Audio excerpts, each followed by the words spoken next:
Bonsoir à tous, bonsoir à toutes mesdames et messieurs. Ce soir, nous sommes encore là partout où vous êtes et vous regardez la télévision Deuxième. Nous sommes lundi 9 mai 2022. C'est l'heure du sport sur votre chaîne de proximité, la télévision Deuxième. Et bienvenue à tous et bienvenue à toutes. Une nouvelle semaine, une nouvelle aventure. Ce soir, on va parler encore une fois du Tour cycliste international du Bénin qui a pris fin avec donc la participation effective des coureurs togolais. Quel bilan, que peut-on retenir de la participation des cyclistes togolais à ce Tour international du Bénin et bien évidemment les perspectives pour ces jeunes qui ambitionnent véritablement hisser le drapeau togolais très haut en matière de cyclisme. On en parle puisqu'ici nous avons la primeur de recevoir donc la délégation qui vient d'arriver, le deuxième vice-président qui est sur ce plateau avec nous. On en parlera et puis nous irons sur le terrain du football pour parler également de la deuxième division qui a disputé les playoffs, la deuxième journée ce week-end. On parlera un peu plus loin donc de l'équipe nationale, on va dire les moins de 20 ans qui sont actuellement au Niger. Une première défaite, que peut-on espérer de la bande à Metokodo? On en parlera certainement avec notre second invité qui n'est pas encore arrivé dans le studio avec nous, Abel Zidodi, mais tout de même on va aller rapidement avec les coureurs qui sont de retour. Président, bonsoir et bienvenue. Bonsoir. Je suis en train de chercher le nom pour ne pas Djabig, voilà, c'est pas Djabigué, c'est Djabig Baïtiam. Oui, c'est ça. Baïtiam, voilà, parce que il faudrait qu'on respecte un peu le nom africain. Hein? Alors, bonsoir et bienvenue sur le plateau de la télévision Deuxième. Merci, bonsoir. Nous vous remercions d'avoir accepté notre invitation. Ça n'a pas été évident, puisque vous étiez même certainement dans le bus quand le téléphone sonnait et quand même vous avez accepté d'être sur le plateau avec nous. Oui, d'accord. Allez, on va aller rapidement avant de vous laisser partir vous reposer. Bonne arrivée d'abord. Merci beaucoup. Comment a été le voyage? Très bien. D'accord. Alors, que peut-on retenir? Quel a été le bilan? On va quand même faire un feedback, on va faire comment on appelle un retour à la base pour voir un peu de la préparation jusqu'à la participation, comment les choses ont été. Merci. On va dire que tout s'est déroulé dans de bonnes conditions. Voilà, globalement. C'est vrai que ça n'a pas été facile. Je l'ai dit à d'autres médias que le Togo partait avec un pied bancal. Parce que, vous le savez, nous avons passé 2 ans, 2 ou 3 ans, sans activité due à l'avènement de Covid. Donc, ce n'est que les 5 et 6 février dernier que nous avons pu reprendre nos activités. Et du coup, début mai, il fallait aller participer à une compétition de haut niveau. Parce que vous savez que le Bénin est inscrit maintenant à l'UCI 2.2. Voilà, Union cycliste internationale. Voilà. On en parlera. Donc, c'est pas n'importe quel tour. Et il y avait de très gros morceaux sur ce tour-là. Donc, mais globalement, je suis satisfait de la prestation de nos coureurs. D'accord. Alors vous êtes satisfait de la prestation. On reviendra de fond en comble donc sur la participation des Togolais. Il faut rappeler que c'est la 17e édition du Tour cycliste international du Bénin avec la participation de près de 13 pays. Sur les 13 pays, il y a eu 14 équipes. Bien évidemment, c'est tellement que le Bénin a présenté deux A et B. Voilà, donc ce qui a fait qu'on a 14 équipes qui ont participé au Tour. Alors, il faut le rappeler, il y avait l'Afrique du Sud, l'Allemagne, le Bénin, la Belgique, le Burkina Faso, le Pays-Bas, la France, le Maroc, la Côte d'Ivoire, le Cameroun, le Nigeria, le Mali et le Togo. Comment a été la présence des coureurs togolais aux côtés de ces grandes nations dont nous avons parlé? Ça a été on partait en victime résignée, on partait pour s'essayer. L'ambition au départ, c'était laquelle? Non, l'ambition, c'était de ne pas se rendre ridicule, mais aussi de gagner au moins une étape. C'était notre ambition. Malheureusement, nous n'avons pas pu atteindre ce niveau. Nous n'avons pas pu gagner l'étape que nous avions souhaité. Mais les coureurs ne sont pas allés avec la peur au ventre. Ce sont de vrais combattants. Et ils sont allés pour montrer de quoi ils étaient aussi capables. Et effectivement, sur le terrain, ils ont pu démontrer qu'ils étaient là, qu'ils étaient de vrais combattants et qu'ils étaient, on peut dire, ils sont au niveau des autres. Ils sont au niveau des autres, d'accord. On va quand même marquer une première escale. On va retourner du côté de la régie et écouter cette réaction, cette réaction de ce coureur-là, Saliou, qui a réagi après donc ce dernier tour, le bouquet final. Il a accordé une interview et on va l'écouter. On va continuer pour la suite du débat.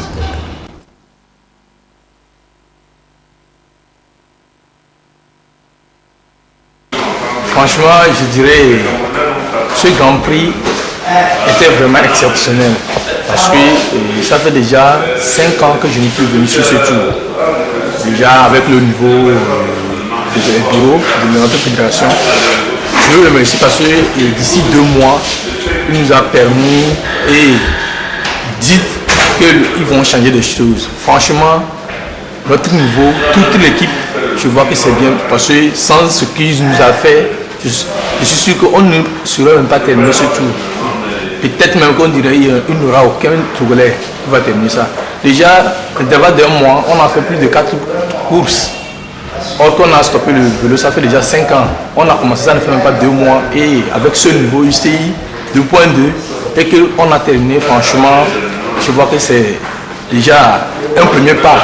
Et que le prochain fois quand on va revenir, on va venir vraiment comme des vrais guerriers. Ça là, juste, on est venu pour voir notre niveau qu'on a laissé depuis 2016, qu'on a perdu un maillot jaune ici. Est-ce qu'on tient encore? Je vois que franchement, l'équipe était bien déterminée pour travailler. Seulement, il reste un peu de forme et je suis sûr que ça va aller. Franchement, je dirais, ils ne sont pas des extraterrestres. On est tous des humains. Franchement, même aujourd'hui, ce que moi j'ai vu sur ce tour, je suis sûr que d'ici 1 an, si la fédération continue ce qu'ils sont en train de faire, le cyclisme au Togo, je suis sûr que d'ici 1 an, eux-mêmes là, même les autres pays même, ils vont savoir que vraiment il y a un petit changement. Et du coup, c'est ce que je dis. Aujourd'hui, je vois le classement, comment ça se passe. Même normalement, le niveau que moi je croyais, venir voir les Camerounais, les Marocains, mais je vois qu'avec la forme que nous on arrive à suivre le peloton et faire même et sur certains échappés. Je vois que c'est déjà bon. Or que nous, on venait juste pour les suivre, voir notre forme. Et je vois que d'ici quelques mois même, on fera mieux que ce qu'on a fait sur ce tour. C'est ce que nous sommes en train de préparer, notre tour. Et je suis sûr, bon, la fédération nous a promis qu'on ira autour du le Congo, ils ont dit que ça ne tient pas. Bon, je ne sais pas, mais il y a Cameroun aussi qui a son tour. Mais si on arrive à aller là-bas aussi et voir notre forme, je suis sûr que sur le tour du Togo, ça serait mieux. Franchement, le tour du Bénin, je dirais, c'est un autre départ. Je dis, ça fait déjà 5 ans, ou bien 2016, on a perdu un maillot jaune ici à la dernière étape. Et je sais comment le tour du Bénin allait. Avant, ce n'était pas comme ça. Franchement, le tour du Bénin maintenant, c'est maintenant la cour des grands. Ce n'est plus des petits affaires comme avant. Et franchement, c'est promis. Sûrement qu'on est proche. C'est que chaque tour, on pourrait venir ce tour et voir notre niveau. Et le tour du Bénin, j'ai dit, c'est vraiment exceptionnel. Dur, propre, comme le tour du Faso. Ce que je vais ajouter, franchement, moi, c'est la fédération, je veux remercier. Parce que ce qu'on a fait aujourd'hui, c'est grâce à lui. Et ça, je le répète.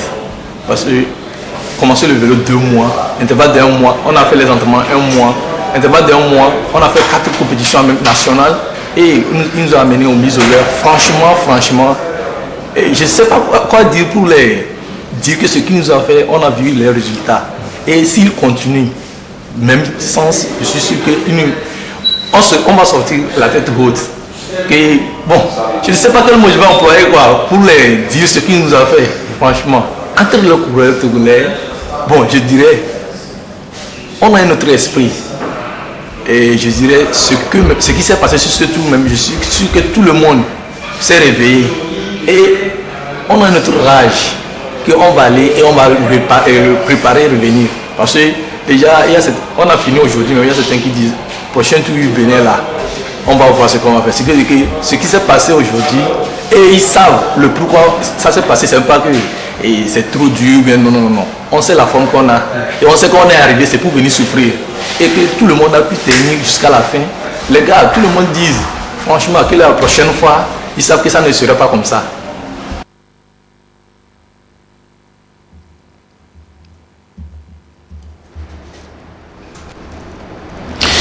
Voilà, donc c'est bien Saliou Sadikou Mohamed, c'est lui qui a intervenu. Disons que c'est le seul qui a pu terminer sur le Grand Tour de Cotonou, c'est ça? C'est le seul qui a terminé. C'est pas exact, oui. Ouais. Vous parlez du Grand Prix de Cotonou. Le Grand Prix de Cotonou. D'accord, oui. Parce que faut pas confondre le Grand Prix de Cotonou et le Tour du Bénin. Non, le Tour c'est l'ensemble des... Oui, le Tour est terminé, a pris fin le samedi. Mais hier, le dimanche, c'était le Grand Prix de Cotonou. Donc ça c'est séparé. D'accord. Donc on va quand même, on a écouté ces propos, c'est des propos motivants, c'est des propos prometteurs, on va dire, pour le cycliste togolais. Ils sont allés apprendre, ils ont la rage, ils ont la fougue. Il a parlé d'un certain nombre de choses que la fédération a organisées avant donc d'aller à cette course-là. On se rappelle Akanga Raouf qui à la dernière minute a été fauché par un incident qui a fait que il n'a pas remporté ou il n'a pas terminé comme il le voulait. Est-ce qu'aujourd'hui, après ce 17e tour, vous avez senti la présence d'Akanga Raouf, comment sa présence a été aux côtés des autres? On va commencer par là avant de revenir à la prestation des autres. Ok, exact. Akanga s'est montré performant. Je ne m'y attendais pas, vous savez. Dans l'ancien bureau, il a connu des sanctions. Oui, il y a eu des méli-mélo. Il y a eu des méli-mélo. Avant l'avènement de Covid, il était déjà, on va dire, out. Donc, pratiquement, il a passé 5 ans sans course. Mais j'ai été agréablement surpris de ses performances. J'ai protesté contre les résultats qui sont sortis à l'issue de l'étape 2. Parce que Akanga faisait partie de l'équipe de tête des échappés. Il a fait partie des échappés qui sont allés jusqu'au bout. Et ce n'est qu'à 1 kilomètre de l'arrivée que ce groupe de tête là s'est scindé en deux. Mais il est arrivé en tête du deuxième groupe, très performant. Vous savez que c'est un grand sprinter, donc quand les autres le savent, si jamais ils arrivent en bloc, je vois pas pour le sprint, je vois pas qui fera mieux que lui. Donc mais le classement, après, quand les résultats officiels sont sortis, là où il a été classé, ça m'avait tellement touché et j'ai dû réagir. Le directeur sportif également, mais malheureusement nous n'avons pas eu gain de cause parce que vous savez, l'erreur humaine, il faut comprendre. Ils ont commis une erreur. Au départ, ils n'ont pas voulu accepter. Mais finalement, ça a été le cas. On laisse tomber. Sinon, il a été très performant. Sinon, sur la deuxième étape, il aurait pu être classé parmi les 10 premiers. Le temps de tête. Vous voyez? Donc, j'ai apprécié sa manière de travailler, sincèrement. J'espère quand même que ce petit incident-là qui est arrivé n'a pas agi sur sa psychologie ou son mental pour la suite de la compétition. Bon, c'était un combattant, vous savez. Il a fait beaucoup de courses quand même. Donc, il sait que ce genre de choses arrivent parfois, donc ça ne l'a pas affecté. D'accord. On va s'intéresser à un autre aspect de ce tour-là. Il s'agit donc de l'UCI. Alors, quand on parle de UCI 2.2, qu'est-ce qu'on peut comprendre par là et pourquoi aujourd'hui, comme le dirait quelqu'un, le tour du Togo est plus vieux que celui du Bénin, mais plutôt c'est le Bénin qui vient s'inscrire sur la liste de l'UCI. Pendant ce temps, le Togo n'y est pas encore. Et jusqu'à quand le Togo y sera? Bon, je ne peux pas vous dire que le Togo y sera demain, mais nous y travaillons. Nous voulons arriver à ce niveau. Effectivement, pour arriver à ce niveau, il faut beaucoup de moyens. Ce sont des moyens. Ce sont des moyens. Donc, le Bénin a mis le paquet, il faut le reconnaître. Ils ont de grands sponsors et l'État met la main dans la poche. Et ils sont extrêmement nourris. Ils sont nourris, donc pour arriver à ce point, il y a des prix à payer au niveau de l'UCI. Nous, on n'a pas encore ces moyens. Et il faut quand même le rappeler, l'UCI, c'est l'Union cycliste internationale. Donc le Togo, bien que c'est chez nous que le Bénin est venu apprendre comment on organise un tour cycliste, mais les moyens faisant, ils ont pu nous dépasser. Mais nous ne baissons pas les bras, nous continuons pas à travailler et je pense que s'il plaît à Dieu, d'ici la fin de ce mandat, nous y arriverons aussi. D'accord. Alors, chers téléspectateurs, je rappelle que nous sommes avec le deuxième vice-président de la Fédération togolaise de cyclisme, Diabig Baïtian, et c'est bien lui qui est le chef de délégation, c'est bien ça, non? Sur, oui, sur cette 17e édition du Tour cycliste international du Bénin, où le Togo a pris part avec 6 coureurs. On va quand même rappeler leurs noms: Abdouraou Fakanga, Abinon Amen, Dakou Edem, Salou Sadikou, Mohamed Kako Kwaku et Banya Mounirou. Alors aujourd'hui, les cyclistes sont de retour. On a écouté la réaction de Salou Sadikou, une réaction très intéressante et motivante. Alors aujourd'hui, on est de retour. Qu'est-ce qu'on doit faire? Qu'est-ce qu'on doit mettre en place? Par où il faut recommencer? Est-ce qu'on a déjà des visions ou bien on veut se reposer d'abord avant peut-être d'envisager l'avenir? Non, il n'y a pas de repos, hein. Et il n'y a pas de repos. La preuve, c'est ce soir seulement que nous sommes arrivés. Me voici sur le plateau en train de parler du cyclisme. Vous savez, ce n'est pas facile. C'est pas facile. Les cours de ce niveau, c'est pas facile. Mais ce qui galvanise, c'est qu'eux-mêmes, ils sont grands dans la tête. Et nous venons d'arriver. Mais ce qu'ils nous disent, c'est que si on programmait une course demain matin, ils sont prêts à y prendre part. Donc ça motive. Ils sont d'abord eux-mêmes motivés. Donc sur ce plan, je pense que ça va. D'accord. Sur ce plan, si ça va, il faut quand même comprendre que le cyclisme, ça va également avec le matériel. Quand on sait que entre-temps, les vélos que nos cyclistes utilisaient, c'est des problèmes par ici, par là, eux-mêmes, ils ne sont pas en forme. Aujourd'hui, est-ce que les conditions sont vraiment réunies pour que véritablement ces jeunes puissent vraiment s'exprimer sur le plan cyclisme? Bon, c'est le gros problème du Togo, hein. Non, je ne fais pas la langue de bois. C'est un problème sérieux, le problème de matériel. Vous savez, moi je faisais partie de l'ancien bureau.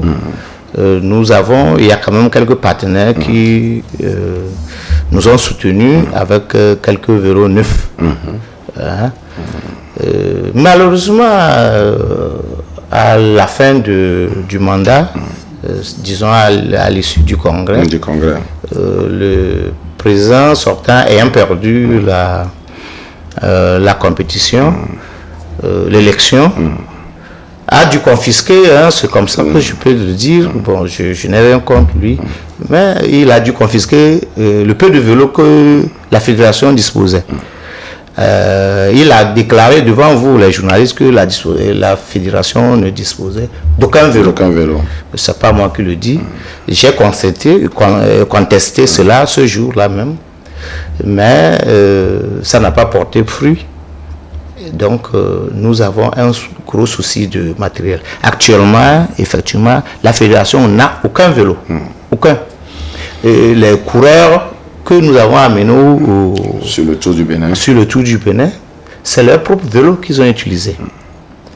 Il faut les apprécier, qu'eux-mêmes ont fait effort pour quand même disposer des vélos qui ne sont pas ridicules, des vélos, de bons vélos quand même si ces vélos-là ne sont pas à la hauteur, ne sont pas comparables aux vélos, au matériel que d'autres pays ont utilisé. Oui, mais si je prends le cas de Katanga et Katanga Raouf, mais il a utilisé un vélo neuf de 4 millions, qu'il a pu acquérir par ses propres soins. Vous voyez que ce garçon a de l'amour pour son travail. Bien, donc vous voyez d'autres pays, le Bénin que vous voyez dispose des vélos de 7 millions. Le Bénin, en termes de matériel, est au niveau des Blancs, de la France, de l'Allemagne, de la Belgique, de la Hollande, qui étaient sur le tour. Donc nous sommes les seuls à être à la traîne dans ce sens. Mais avec ce nouveau président, M. Kodo Kofi, vous savez que je n'ai pas vu quelqu'un qui avait de l'amour pour le cyclisme comme ce monsieur. Depuis qu'il est à la tête de la fédération, il se bat comme un beau diable pour pouvoir faire avancer les choses. Il a souhaité, dès qu'il est arrivé, il m'a envoyé en Europe au congrès de l'UCI pour aller négocier des choses. J'ai pu négocier quand même 10 vélos. Et je peux vous dire, il y a 3 semaines que l'UCI nous a écrit. Lui a écrit parce que la lettre s'adressait au président et pour lui faire comprendre que le comité directeur de l'UCI a validé les 10 vélos que nous avions demandé et que dans les semaines à venir nous allons les recevoir. Donc ce sera un ouf de soulagement si ces vélos arrivaient. Mais c'est pas suffisant. C'est pas suffisant.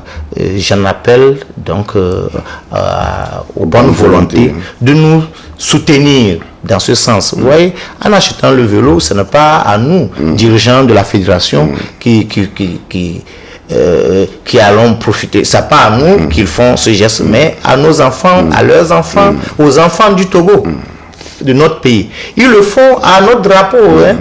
Voilà, donc ce sont des Togolais. Et si ils remportent une course internationale, c'est le Togo qui sera gagnant. Donc, étant donné que ces vélos coûtent extrêmement cher, vous voyez, la fédération ne dispose pas vraiment de moyens pour le faire. Donc, tous ceux qui... voilà.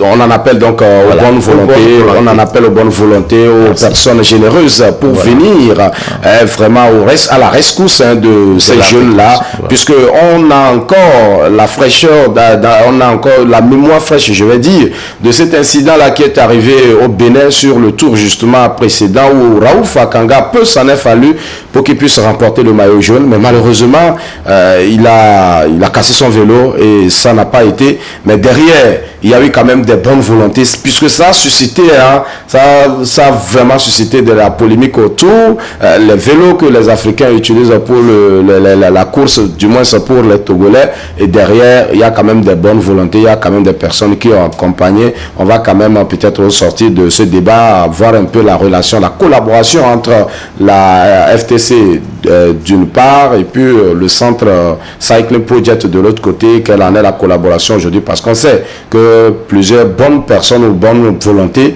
se portent au secours de ce centre-là pour accompagner, aider, pour ceux-là qui nous ont relaté les faits. Quand vous allez à Palimé et vous voyez comment les enfants pratiquent le vélo, vous voyez les jeunes, comment ça s'organise et tout comme ça, on sent qu'il y a de l'ambition derrière. Mais pour ce qui est maintenant de l'instance dirigeante ou la fêtière de la discipline, qu'est-ce qui se fait concrètement? Alors aujourd'hui, avec le nouveau président, quelle est vraiment la politique et quels sont les moyens dont on dispose pour mettre en réalisation ces objectifs ou ces ambitions-là?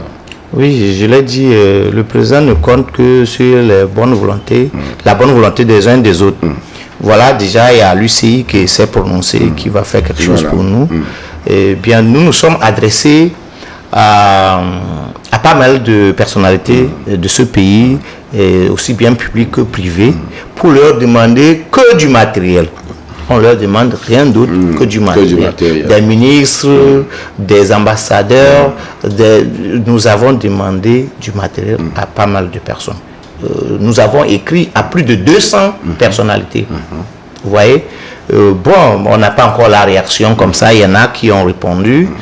C'est pas encore, faut avoir, il y en a qui ont répondu, d'autres ne l'ont pas encore fait. Nous espérons qu'ils vont répondre et positivement demain pour que nous puissions résoudre ce problème-là. Que ça devient un problème national. Parce que quand vous allez sur un tour international de ce genre, de ce takabita, et que vous venez avec du matériel ridicule, mais c'est comme c'est le pays, le nom du pays même qui est ridiculisé. Voilà, ridiculisé. Voilà, je vous rappelle que sur cette course-là, la 4e étape, il y a 2 de nos coureurs, puisqu'on a démarré cette course avec la pluie, il y a eu tellement de chutes, mais 2 de nos coureurs ont vu leur vélo se casser comme ça, vous voyez. Bon, heureusement, fort heureusement que le coach avait prévu quand même des vélos qu'il a sollicité ailleurs, puisque j'ai dit tantôt que la fédération n'a aucun vélo à ce moment. Aucun.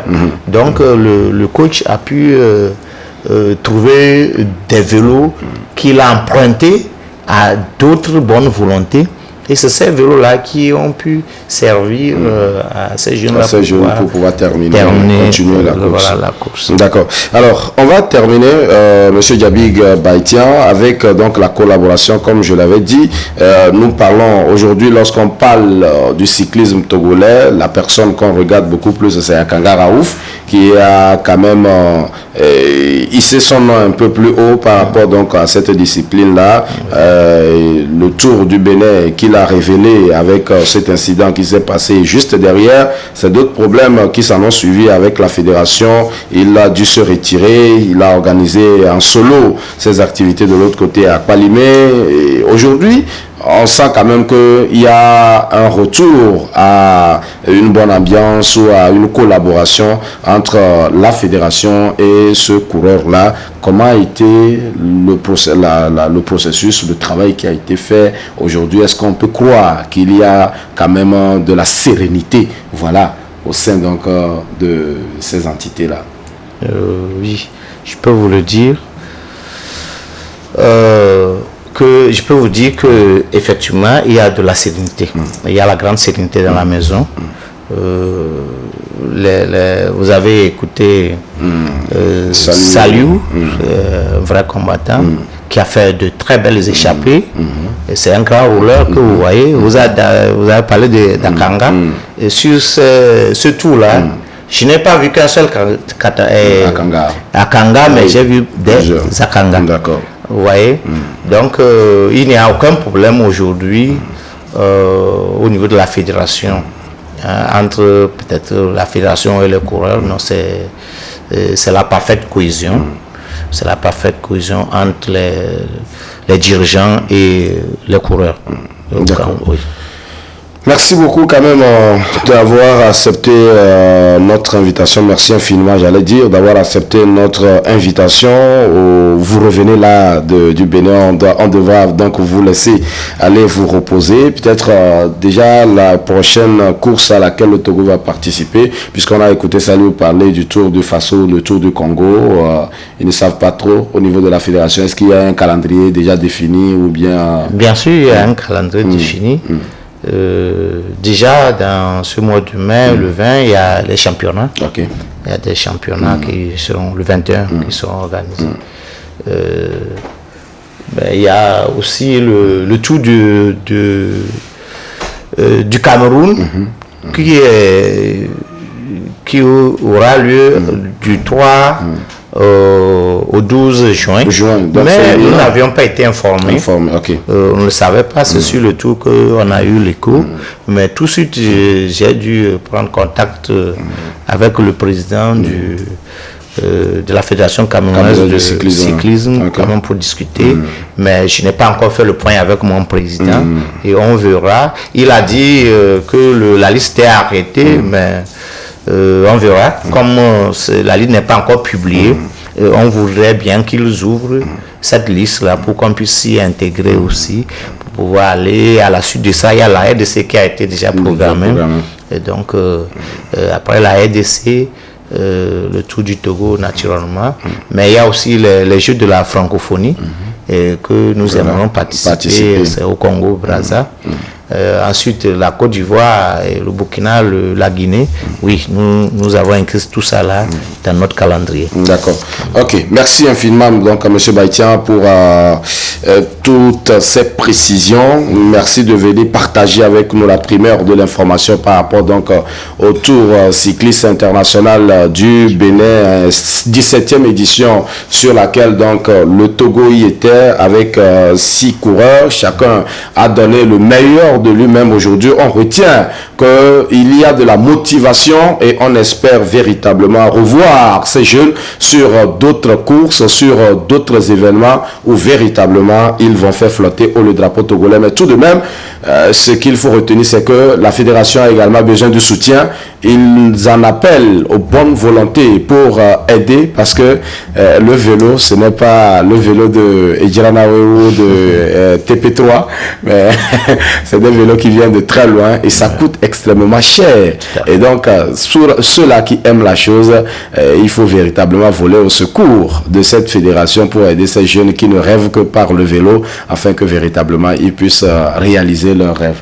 Merci, M. Baïtian. C'est moi qui vous remercie. Voilà. Donc, on va encore réécouter l'interview de Saliou Sadikou Mohamed qui a donc accordé l'interview, et c'est l'occasion pour nous de dire infiniment merci à notre cher frère Franck Orokochi, notre confrère qui a véritablement réalisé les images et les interviews pour nous afin de pouvoir servir nos téléspectateurs et nos téléspectatrices. Merci encore une fois Franck Orokochi pour tout le travail abattu. On va réécouter cette réaction.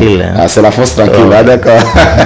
On va écouter cette interview là et juste derrière on va poursuivre avec d'autres informations avant donc de clôturer l'émission de ce soir.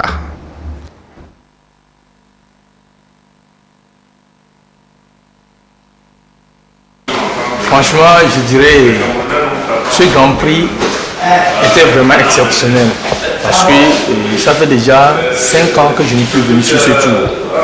Déjà avec le niveau du bureau de notre fédération, je veux le remercier parce que d'ici 2 mois, il nous a permis et dit qu'ils vont changer de choses. Franchement, notre niveau, toute l'équipe, je vois que c'est bien, parce que sans ce qu'ils nous a fait, je suis sûr qu'on ne serait même pas terminé ce tour.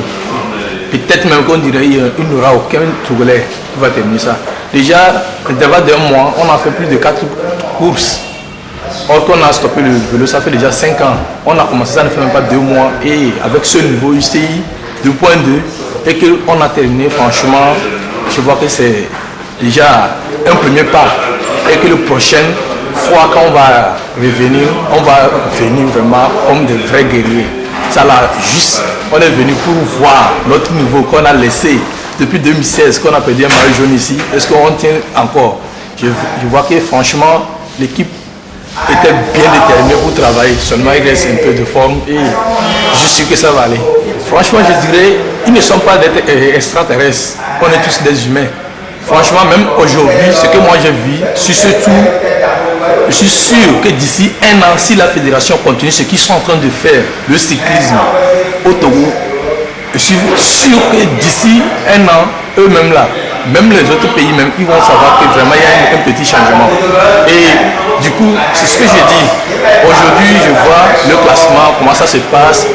Même normalement, le niveau que moi je croyais, venir voir les Camerounais, les Marocains, mais je vois qu'avec la forme que nous on arrive à suivre le peloton et faire même Et sur certains échappés, je crois que c'est déjà bon. Or que nous, on venait juste pour les suivre, voir notre forme. Et je vois que d'ici quelques mois même, on fera mieux que ce qu'on a fait sur ce tour. C'est ce que nous sommes en train de préparer, notre tour. Et je suis sûr, bon, la fédération nous a promis qu'on ira autour le Congo, je suis sûr, ils ont dit que ça ne tient pas. Bon, je ne sais pas, mais il y a Cameroun aussi qui a son tour. Mais si on arrive à aller là-bas aussi et voir notre forme, je suis sûr que sur le tour du Togo, ça serait mieux. Franchement, le tour du Bénin, je dirais, c'est un autre départ. Je dis, ça fait déjà 5 ans, ou bien 2016, on a perdu un maillot jaune ici à la dernière étape. Et je sais comment le tour du Bénin allait. Avant, ce n'était pas comme ça. Franchement, le tour du Bénin maintenant, c'est maintenant la cour des grands. Ce n'est plus des petits affaires comme avant. Et franchement, c'est promis. Sûrement qu'on est proche. C'est que chaque tour, on pourrait venir ce tour et voir notre niveau. Et le tour du Bénin, j'ai dit, c'est vraiment exceptionnel. Dur, fort, comme le tour du Faso. Ce que je vais ajouter, franchement, moi, c'est la fédération, je veux remercier. Parce que ce qu'on a fait aujourd'hui, c'est grâce à lui. Et ça, je le répète. Parce que commencer le vélo 2 mois, intervalle d'1 mois, on a fait les entraînements 1 mois, intervalle d'1 mois, on a fait 4 compétitions nationales et il nous a amené au mise au l'heure. Franchement, et je ne sais pas quoi dire pour dire que ce qu'il nous a fait, on a vu les résultats. Et s'il continue, même sens, je suis sûr qu'on va sortir la tête haute. Et bon, je ne sais pas quel mot je vais employer pour dire ce qu'il nous a fait, franchement. Entre le coureur togolais, bon, je dirais, on a un autre esprit. Et je dirais, ce qui s'est passé sur ce tour même, je suis sûr que tout le monde s'est réveillé. Et on a un autre rage qu'on va aller et on va préparer et revenir. Parce que déjà, on a fini aujourd'hui, mais il y a certains qui disent, prochain tour du Bénin là, on va voir ce qu'on va faire. Ce qui s'est passé aujourd'hui, et ils savent le pourquoi ça s'est passé, c'est pas que c'est trop dur, mais non. On sait la forme qu'on a, et on sait qu'on est arrivé, c'est pour venir souffrir. Et que tout le monde a pu tenir jusqu'à la fin. Les gars, tout le monde dit, franchement, que la prochaine fois, ils savent que ça ne serait pas comme ça.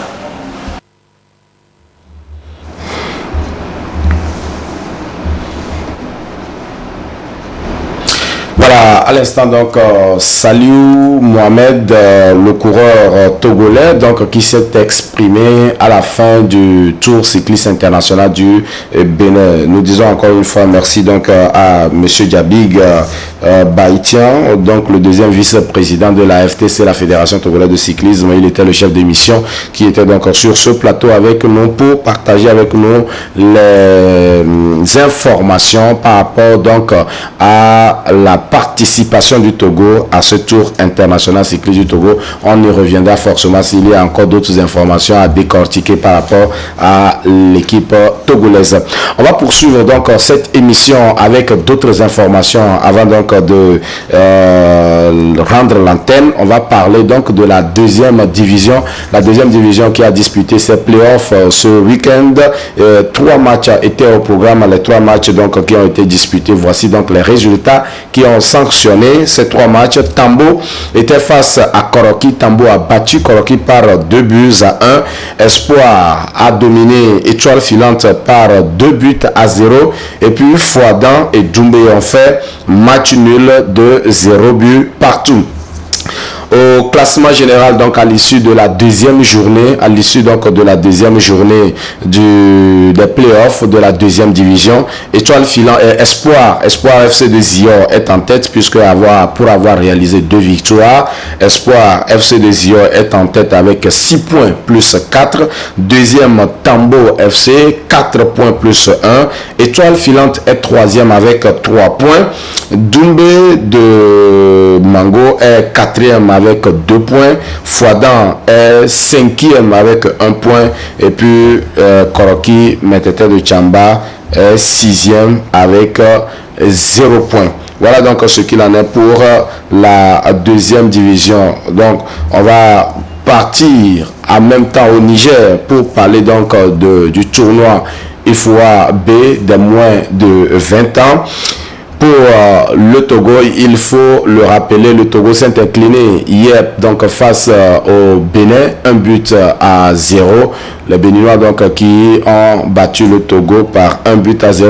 Voilà, donc il faut rappeler que à la veille de la deuxième sortie, donc demain, le Togo va jouer contre la Côte d'Ivoire. Donc à la veille de la deuxième sortie contre la Côte d'Ivoire dans le tournoi IFOA-B qualificatif pour la CAN de la catégorie, la sélection nationale junior a effectué une dernière séance d'entraînement cet après-midi. C'est ce soir même. Les images que vous êtes en train de voir sont envoyées ce soir même après l'entraînement.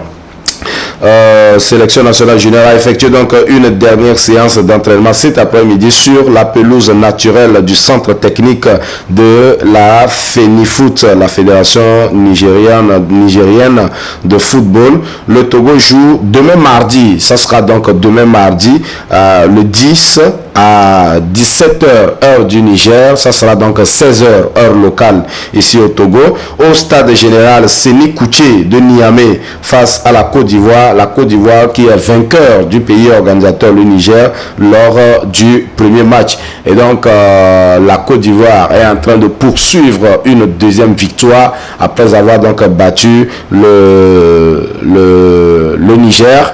Pendant ce temps, le Togo qui s'est incliné face au Bénin est à la quête de sa première victoire, ce qui donc augure déjà un match de haut niveau. Et donc l'entraîneur Ametokodo Messanking s'est prononcé à la fin de cette séance d'entraînement qui a eu lieu ce soir. On va écouter l'entraîneur. Bonsoir. Nous sommes aujourd'hui à la veille du deuxième match de ce tournoi UFOA-B U20 qualificatif pour la CAN. Quel est l'état d'esprit du groupe? Bon, l'état d'esprit très bon. Vu l'ambiance de tout le monde, j'ai vu qu'on a déjà oublié la défaite. Maintenant, tout le monde est concentré sur le match de mardi. Et j'espère que mardi vers 19h, la victoire sera togolaise. Le Togo joue contre la Côte d'Ivoire et la Côte d'Ivoire a déjà gagné son premier match. Et comment allez-vous aborder ce match? Ce match, c'est comme une finale pour nous. On va pas les laisser jouer. On va attaquer dès le début du match jusqu'à la fin. Parce que c'est une finale. On est condamné à gagner ce match pour être prêt pour le dernier match. Si vous est donné d'envoyer un message au peuple togolais qui est toujours en attente d'une victoire. Oui, je l'ai prié qu'on a fait un faux pas dès le premier match, de compter sur nous, que le deuxième match, ça serait notre victoire. Merci. Merci. Voilà donc c'était Ametokodo King Mensah, l'entraîneur, le coach de la sélection U20 depuis le Niger, des propos recueillis par notre confrère Mustapha Alassani, le team média officer de cette sélection-là. Merci en tout cas pour les réactions envoyées et puis les images également, les images que nous avons eu, c'est donc après l'entraînement de ce soir que les images là nous sont parvenues. Donc il faut le rappeler encore une fois, c'est demain sous le coup de 16h heure locale que le Togo affronte donc la Côte d'Ivoire pour sa deuxième sortie. Le troisième match sera donc le 13. Voilà, le troisième match sera le 13 contre le Niger. Le troisième match sera le 13 contre le Niger. Et donc, on reviendra forcément donc dans notre émission la semaine prochaine pour parler de cette catégorie U20 puisque c'est le tournoi qualificatif. Il faut donc gagner ici pour pouvoir se qualifier pour la CAN de la catégorie. On en parlera dans nos prochaines éditions.